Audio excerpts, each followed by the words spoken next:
Good morning and welcome back to Ladybug Grace, the Bible in a Year edition. Today is Friday, February 6th.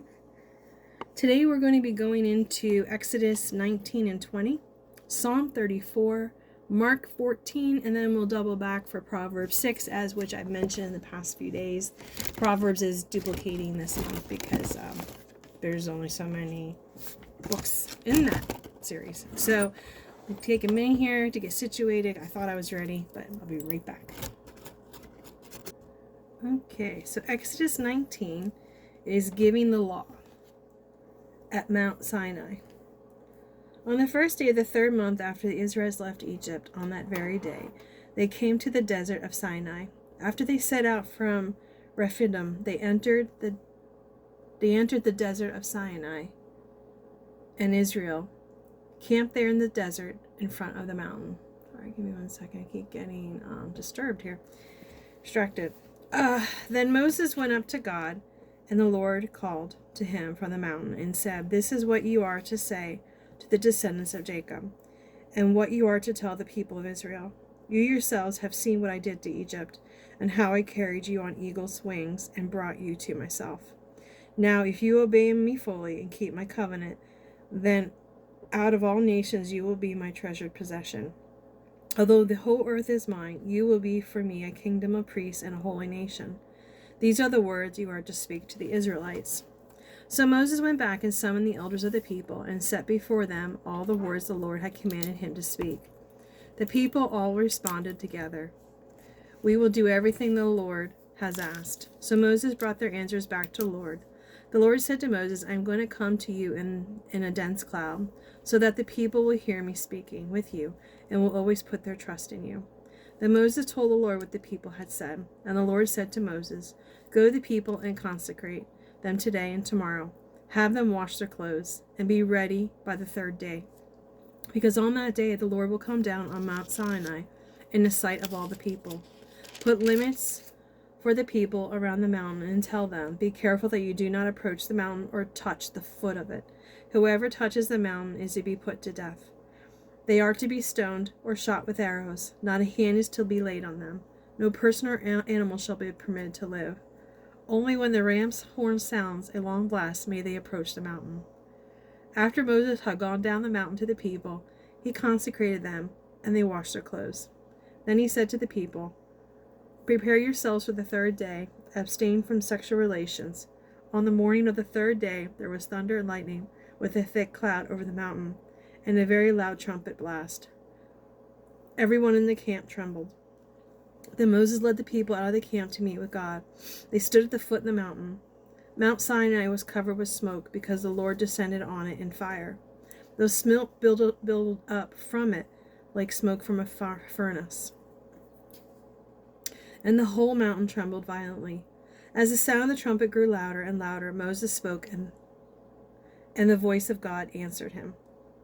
The Lord descended to the top of the mountain, Sinai, and called Moses to the top of the mountain. So Moses went up, and the Lord said to him, "Go down and warn the people, so they do not force their way through to see the Lord, and many of them perish. Even the priests who approach the Lord must consecrate themselves, or the Lord will break out against them." Moses said to the Lord, The people cannot come up Mount Sinai, because you yourself warned us. Put limits around the mountain and set it apart as holy." The Lord replied, "Go down and bring Aaron up, and you. But the priests and the people must not force their way through to come up to the Lord, or he will break out against them." So Moses went down to the people and told them. And that is the end of 19. I'm not doing this in my normal spot. Sorry. Okay. So we're going to go to 20 now. The 10 Commandments. And God spoke these words, "I am the Lord your God, also who brought you out of Egypt and out of the land of slavery. You shall have no other gods before me. You shall not make for yourself an image in the form of anything in heaven above, or on earth beneath, or in the waters below. You shall not bow down to them or worship them. For I, the Lord your God, am a jealous God, punishing the children for the sins of the parents to the third and fourth generation of those who hate me, but showing love to 1,000 generations of those who love me and keep my commandments. You shall not misuse the name of the Lord your God, for the Lord will not hold anyone guiltless who misuses his name. Remember the Sabbath day by keeping it holy. 6 days you shall labor and do all your work, but the seventh day is a Sabbath day to the Lord your God. On it you shall not do any work, neither you nor your son or daughter, nor the male or female servant, not your animals or any foreigners residing in your own towns. For in 6 days the Lord made the heavens and the earth, the sea, and all that is in them, but he rested on the seventh day. Therefore the Lord blessed the Sabbath day and made it holy. Honor your father and your mother, so that you may live long in the land that the Lord your God is giving you. You shall not murder. You shall not commit adultery. You shall not steal. You shall not give false testimony against your neighbor. You shall not covet your neighbor's house. You shall not covet your neighbor's wife, or his male or female servant, his ox or donkey, or anything that belongs to your neighbor. When the people saw the thunder, lightning, and heard the trumpet, and saw the mountains and smoke, they trembled with fear. They stayed at a distance and said to Moses, Speak to us yourself, and we will listen, but do not have God speak to us, or we will die. Moses said to the people, Do not be afraid. God has come to test you, so that the fear of God will be with you to keep you from sinning. The people remained at a distance while Moses approached the thick darkness where God was. Idols and altars. Then the Lord said to Moses, Tell the Israelites this, You have seen for yourselves that I have spoken to you from heaven. Do not make any gods to be alongside me. Do not make for yourself gods of silver or gold, gods of gold. Make an altar of earth for me and sacrifice on it your burnt offerings and fellowship offerings, your sheep and goats and your cattle. Whenever I cause my name to be honored, I will come to you and bless you. If you make an altar of stones for me, do not build it with dressed stones, for you will defile it if you use a tool on it. And do not go up to my altar on steps, or your private parts may be exposed. That is the end of Exodus 20. We're going to go to Psalm 34 now.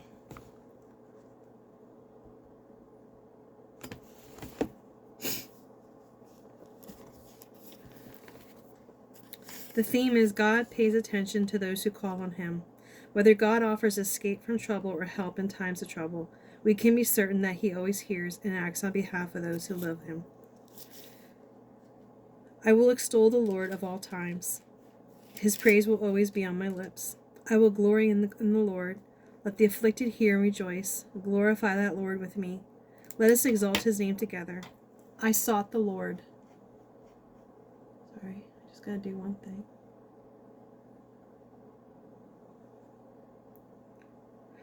And he answered me. He delivered me from all my fears. Those who look to him are radiant. Their faces are never covered with shame. The poor man called, and the Lord heard him. He saved him out of all his troubles. The angel of the Lord encamps around those who fear him, and he delivers them. Taste and see that the Lord is good. Blessed is the one who takes refuge in him. Fear the Lord, you his holy people, for those who fear him lack nothing. The lions may grow weak and hungry, but those who seek the Lord lack no good thing. Come, my children, listen to me. I will teach you the fear of the Lord. Whoever of you loves life and desires to see many good days, keep your tongue from evil and your lips from telling lies. Turn from evil and do good. Seek peace and pursue it. The eyes of the Lord are on the righteous, and his ears are attentive to their cry. But the face of the Lord is against those who do evil, to blot out their names from the earth. The righteous cry out, and the Lord hears them. He delivers them from all their troubles. The Lord is close to the brokenhearted, and save those who are crushed in spirit. The righteous person may have many troubles, but the Lord delivers him from them all. He protects all his bones. Not one of them will be broken. Evil will slay the wicked. The foes of the righteous will be condemned. The Lord will rescue his servants, and no one who takes refuge in him will be condemned. That is the end of Psalm 34. Now we're going to go to Mark 14.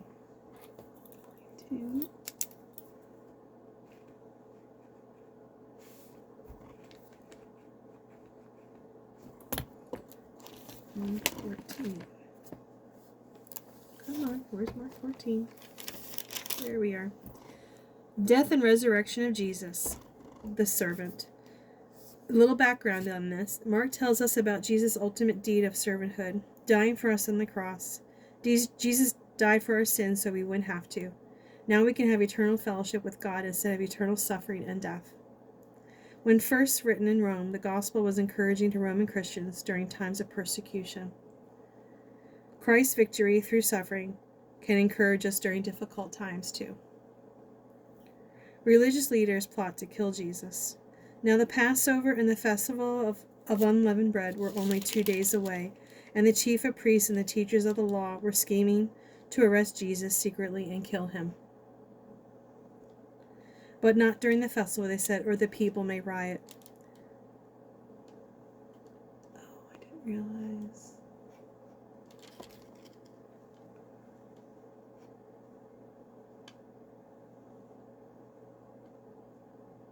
Sorry, give me 1 second.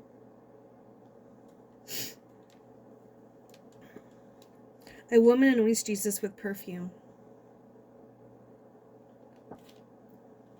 While he was in Bethany, reclining at the table in the house of Simon the leper, a woman came with an alabaster jar of very expensive perfume made of pure nard. She broke the jar and poured the perfume on his head. Some of those present were saying indignantly to one another, "Why this waste of perfume? It could have been sold for more than a year's wages, and the money given to the poor." And they rebuked her harshly. "Leave her alone," said Jesus. "Why are you bothering her? She has done a beautiful thing to me. The poor you will always have with you, and you can help them any time you want, but you will not always have me. She did what she could. She poured perfume on my body beforehand to prepare for my burial. Why can't I talk? Truly I tell you, whenever the gospel preaches throughout the world, what she has done will also be told in memory of her." Judas agrees to betray Jesus. Okay, that later. Then Judas Iscariot, one of the 12, went to the chief priests to betray Jesus to them. They were delighted to hear this and promised to give him money.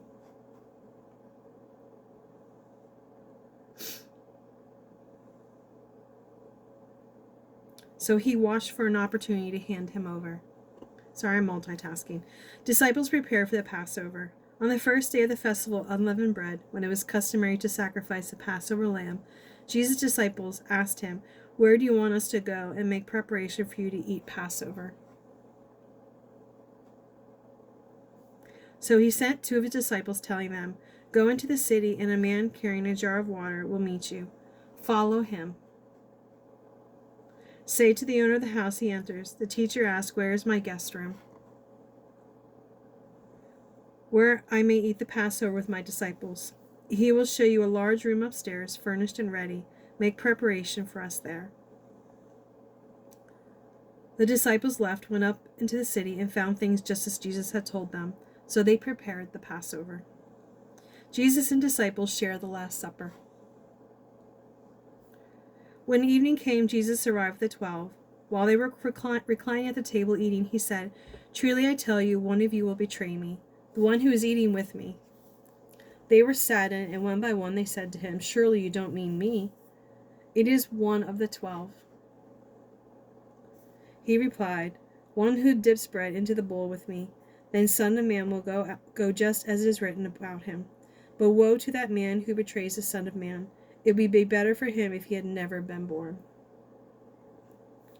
While they were eating, Jesus took bread, and when he had given the thanks, he broke it, and gave it to his disciples, saying, "Take this is my body."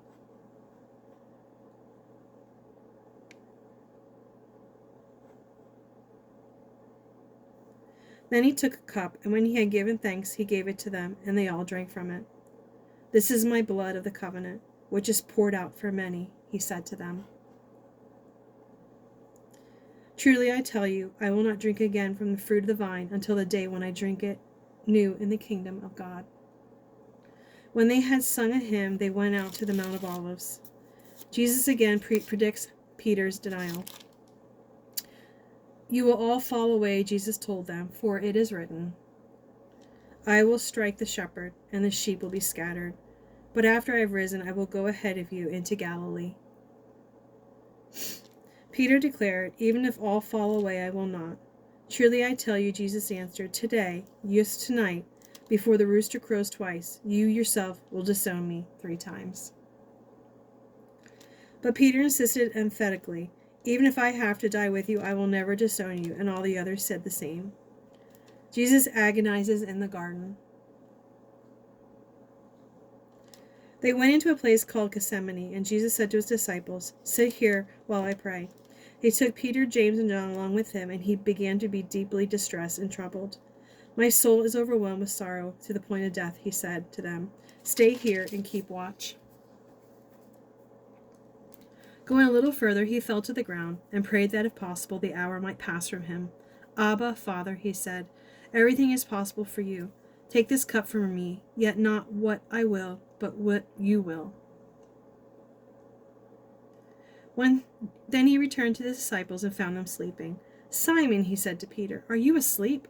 Couldn't you keep watch for 1 hour? Watch and pray so that you will not fall into temptation.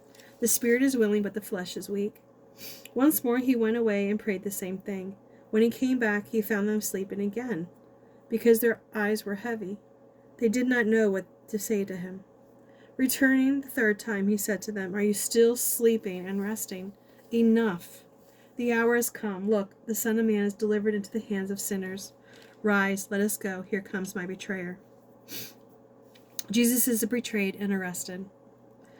Just as he was speaking, Judas, one of the 12, appeared. With him was a crowd armed with swords and clubs, sent from the chief priests, the teachers of the law, and the elders. Now the betrayer had arranged a signal with them. The one I kiss is the man. Arrest him and lead him away under guard. Going at once to Jesus, Judas said, Rabbi, and kissed him. The men seized Jesus and arrested him. The one of those standing near drew his sword and struck the servant of the high priest, cutting off his ear. Am I leading a rebellion, said Jesus, that you have come up with swords and clubs to capture me? Every day I was with you teaching in the temple courts, and you did not arrest me. But the scripture must be fulfilled. Then everyone deserted him and fled. A young man wearing nothing but a linen garment was following Jesus. When they seized him, he fled naked, leaving his garment behind. Caiaphas questions Jesus. They took Jesus to the high priest and all the chief priests. The elders and the teachers of the law came together. Peter followed him at a distance, right into the courtyard of the high priest. There he sat with the guards and warmed himself at the fire. The chief priests and the whole Sanhedrin were looking for evidence against Jesus so that they could put him to death, but they did not find anything. Many testified falsely against him, but their statements did not agree. Then some stood up and gave this false testimony against him. We heard him say, I will destroy this temple made with human hands, and in 3 days will build another, but not made with hands. Yet even then their testimony did not agree. Then the high priest stood up before them and asked Jesus, Are you not going to answer? What is this testimony that these men are bringing against you? But Jesus remained silent and gave no answer. Again the high priest asked him, Are you the Messiah, the Son of the Blessed One? I am, said Jesus, and you will see the Son of Man sitting at the right hand of the Mighty One and coming out of the clouds of heaven. The high priest tore his clothes. Why do we need any more witnesses? He asked. You have heard the blasphemy. What do you think? They all condemned him as worthy of death. Then some began to spit at him. They blindfolded him, struck him with their fists, and said, Prophecy. And the guards took him and beat him. Peter denies knowing Jesus. While Peter was below in the courtyard, one of the servant girls of the high priest came by. When she saw Peter warming himself, she looked closely at him. You also were that Nazarene Jesus, she said. But he denied it. I don't know or understand what you're talking about, he said, and went out into the entryway. When the servant girl saw him there, she said again to those standing around, This fellow is one of them. Again he denies it. After a little while, those standing near to Peter, Surely you are one of them, for you are a Galilean. He began to call down curses and swore to him, I don't know this man you're talking about. Immediately the rooster crowed the 2nd time.